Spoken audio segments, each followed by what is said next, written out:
Hello, and welcome to Peacoque Plays Android Netrunner. I'm Captain Crunch. And I'm Vitamin C. Alright, so today we're bringing you from May's monthly Netrunner tournament at Forever Night Games. I am sitting on the left. I am playing a cerebral imaging deck. And his opponent is playing Gabe. Yes, for a specific variant, so I am playing a Scorched Earth cerebral imaging deck based off of, you can find the original on Netrunner DB as Killer Hand Bro, and you can find my version as a Killer Hand Bro Portland Regionals Top 8. I later took this deck to that tournament and was pretty happy with its performance there. This is the exact same list. You took, what, 5th and 6th? Or Yeah, it was eliminated just short of the top 4 in the top 8 double elimination bracket. And what variation of Gabe is your opponent playing? Do you remember? He's playing a Sir Gabriel with... Oh, yeah, there's the knight. Yeah, with a data leak reversal. So he's taking the tag me aspect of criminal and not only turning it into just avoiding a disadvantage, but using it for outright advantage. Makes sense. Yes, so this game is just after Honor and Profit came out. Yeah, we were all still testing out the new things then. And, Yeah, and I think that his build was pretty good, whereas I also ran Sir Gabriel for my own and was not as happy with it. It ended up refining it before I took it to regionals. And we're underway. Alright, so you see a mandatory draw. Hedge fund. that was a good start. Into another hedge fund. Whee! Guess what's next? Is it a hedge fund? Nope. Restructure. Even better. So, leaving all centrals completely undefended at this point, my defense against an account siphon here, basically, is to have enough money that I don't care. Yeah, if he hits you with 3 account siphons, then you still have enough to Scorched Earth him. Yeah, so meanwhile you see him go to R&D, seeing another restructure. Looking forward to getting that in my hand. And a Desperado, slight misplay here, playing the Desperado after running. Yeah. It's just leaving money on the table. Alright, going to HQ now. Getting reimbursed for that Desperado and seeing an Ichi in hand. Now, the thing that I like about the Ichi is that most people don't really think about the tag associated with the trace. Oh, data leak reversal coming down on his side. Most people don't think about the tag associated with the trace. Blue level clearance here, getting money drawing cards. Yeah, a lot of them let the trace go through, and then you can surprise them with it. Yeah, people think about the brain damage and decide whether or not they can shrug it off, but don't consider the fact that it makes it easier for me to kill them. So after the blue level, I finally ice R&D. Makes sense. Yeah, I don't have anything vulnerable in my hand, so while it is letting him get some money, I don't care that much. Yeah, making sure he can't just pick an agenda is probably more important than letting him get an economy built up. Yeah. And you see him going back to HQ here. And Nietzsche again, I think. Yep. Remember if that was the same one or a different one? I think it was the same one. I think I only have the one right now. Alright, now you see him going to R&D. I res a Shadow. You'll get 2 of my $3 back and trace 3. I assume he pays it, but I have the feeling he might not. Well, he's got a data leak out, so he can... That's true. So he can get some value out of the tag. Then remove the tag. Yeah. So you see taking the tag and getting his access and his dollar. Seeing nothing. And milling that nothing away. And then shaking the tag before his turn ends. Makes sense. Yeah, so there's a level on which Shadow has given him a bit of an advantage here in that he has an opportunity now to get himself tagged at will. Yeah, if I was him, I'd consider running... I guess, though, at that point, you've only got 4 clicks. To make the money back from the tag removal, he has to hit HQ, and then also get the tag in R&D. So unless you have a Shadow over HQ as well. Yeah, so you see I'm now icing up HQ. Has to happen eventually. And restructuring again. Have to go get that second die. Always a little bit of a fun moment as Corp when you have to pull out the second D20. Yeah. Tends to shock a runner a little. Yeah, I so believe he meanwhile... was using 2D10s for his. Yeah, he's using percentage dice, and you see him just digging and digging, and let's see what he's digging for. He's got a sure gamble in his hand that he's not playing right now. That is... Well, I mean, I guess there's some reasoning for it. Keeping it for when you need it, but given how close he Digging is to again on needing it... third click. And then, oh, that's what he was looking for, Fall Guy. Protect his data leak. Makes sense. Make it take at least 2... it's 2 clicks to trash him for. Yeah. So you see a level of setting up here as I start drawing for my clicks as well. At this point I've got a huge hand size available to me, so I just want to get to my combo pieces as soon as possible. I'm not worried about money at this juncture. Yeah, it'd be rather awful for him to take another tag for a whole turn and you not be able to scorch him. And so running HQ. And... So I've got an Ichi over HQ, which I'm declining to res here. There are no programs to trash, so it just doesn't seem worth it. Chance of the trace, but if you don't have the combo pieces Look at that already- hand, by the way. Yeah, that's... So he picks out an archived memories, which tells him very little. But Oh, during regionals I gave somebody a D20 to roll for random accesses. took you up on it too. That Yeah. was ridiculous. It was hilarious. Alright, so now we see that sure gamble.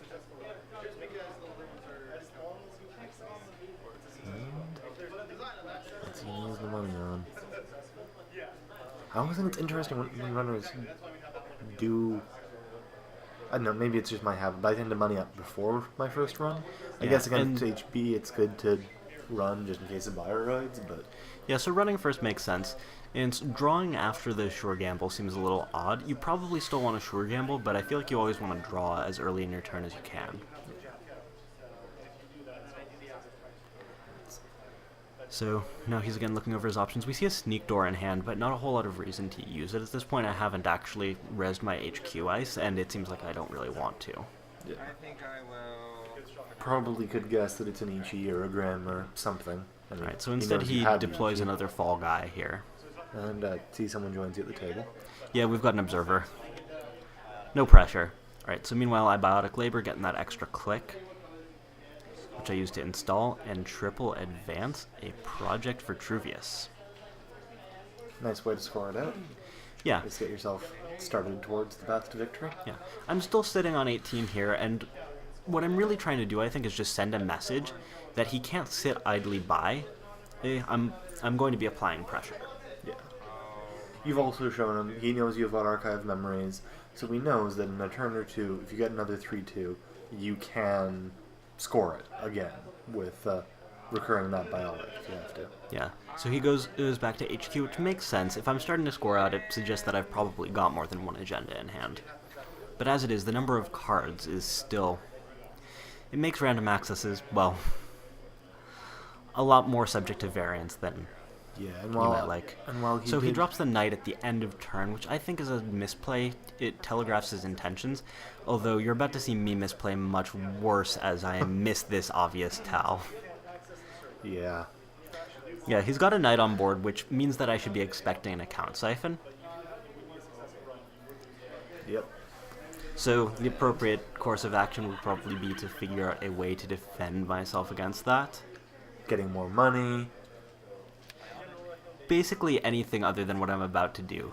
Biotic labor into another biotic labor to spend a total of 12 credits scoring an efficiency committee. Oh god. I mean, at least you have the efficiency committee. It's not like Project Vitruvius where you score it and all you get is the agenda points, but still, that puts you down to 6. Yeah. Easy to pick another thing from your hand if you've got one, and well within siphon range. Yeah, so I do think this was a misplay. It left me extremely vulnerable.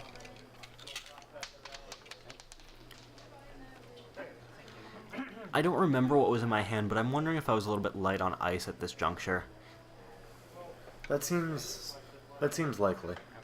Even so, though with the siphon telegraph. Yeah, I still don't think that was correct. And here you see him swooping in and trying to punish that with an account siphon. And it is punishing. I mean, at least you can res the Ichi instead of giving him the money. Yeah, I res the Ichi, so it invalidates the account siphon and prevents him from getting the money. Means that he can't leap from siphon into milling because he doesn't take the tags. And he has to lose his knight at the very least. Yeah, so this is just one of those, like, I'm not happy, but I don't think he's as happy as he could have been either. Yeah, and I see he paid the trace there, I think? Yeah, he pays one through the trace and settles for a random access. Whether that's the same archive memories or not, he will never know. Do you even know? This was a while ago. Yeah. Of course, emergency shutdown. Yeah, so trying to punish it on some level, and HQ is wide open now. Yep. But he's still digging. Which seems, I don't know. I don't know what else he could want for at this point. But like, he knows you can't res that. You've got nothing else in play. He could either, I mean, he shouldn't run R&D to bump up your econ, but at the very least. But he was also sitting on enough credits that he could, you know, get himself tagged and mill and just do that for a couple turns, even if it is at a loss. Well, I mean, and I don't think he wants to give me the money here, but no. And I mean, it's always better to play safe than sorry with Scorches. He doesn't have a Plascrete, and well, he's got 5 cards in hand. If you do stumble into a bunch of money, I guess he probably has the time. But no, but I mean, even shaking the tags, that only loses him 1 credit a turn. So while it does fuel my economy and might not be a sound play, I guess what I'm saying is that he's got several lines available to him that allow him to keep the pressure up here. And instead he's continuing to dig through his deck to... I don't know, maybe he's caught on, maybe he's looking for his Plascrete, but that's just buying me time. So, meanwhile, speaking of buying time, I use an efficiency counter so that I can click for 4 credits and only have to discard 1 card. makes sense. Keep as much as you can. Yeah, so the efficiency committee here, if I had to... At least it wasn't an NAPD that I scored out, because these efficiency committee tokens are now... It can save you from the mistake you made in scoring it. Yes, they're helping me dig myself out of this hole. So, meanwhile, we're back to him, and he's thinking.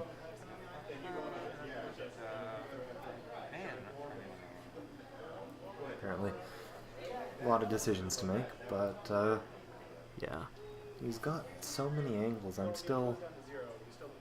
I mean, worst comes to worst. If he runs your RD HQ again, like, you're still in siphon range. If he's got 1, he might not. Yeah, and he's got a siphon in hand. You can see it there. Oh, well, then I don't...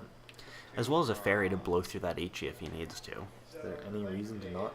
But I mean, I suppose he's digging. at absolute worst, the situation is you just res your Ichi again, but you're still broke in that situation, and he gets the access. Yeah.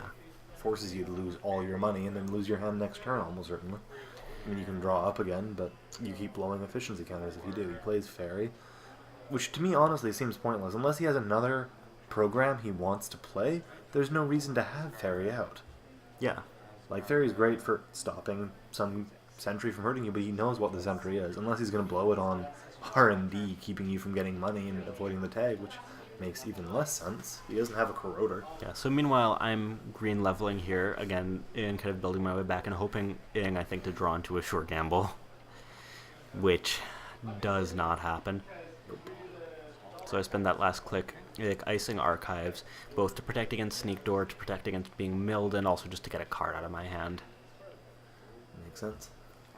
Might have been tempted to play it over HQ, but you didn't know he had the other siphon necessarily. Yeah, so Siphon swings in, and I res the Ichi because if I'm going to lose 5 credits either way, I'd rather have some at least somewhat unpleasant dice in front of my HQ at the end of it. Not give him 10 in the process. Yeah.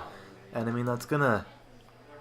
There's no way you don't just let that kill fairy either way, and it's why I think playing fairy is a misplay. If you know you're going to go there again...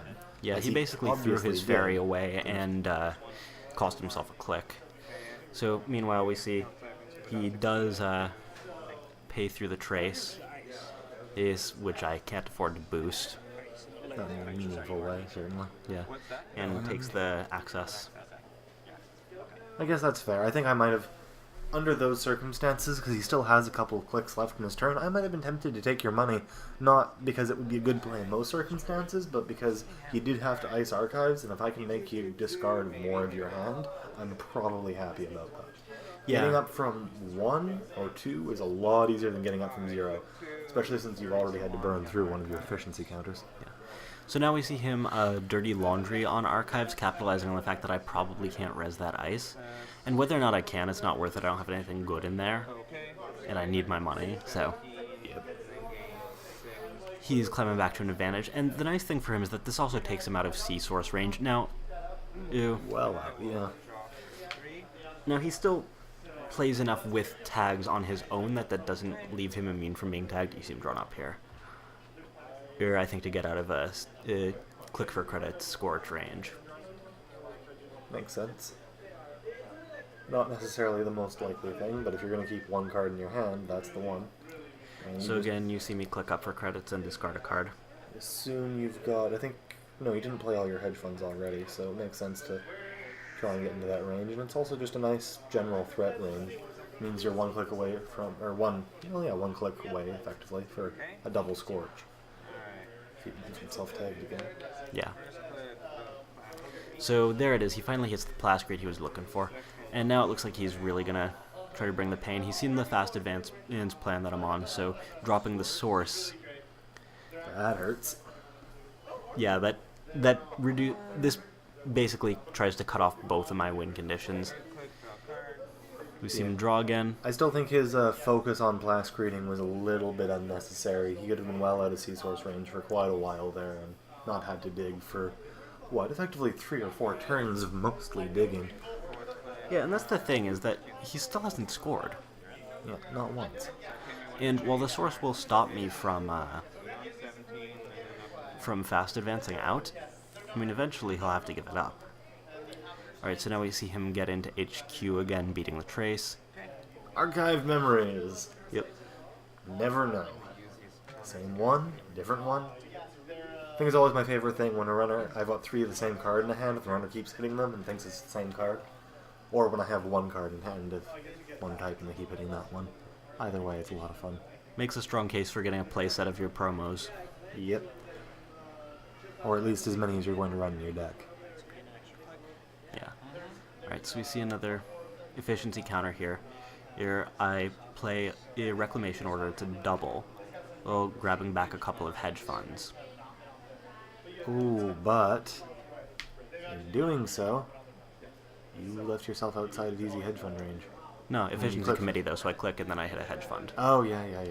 Yeah, that's why I used the extra click there. Makes sense. I was also forgetting that you'd already had to discard down so often.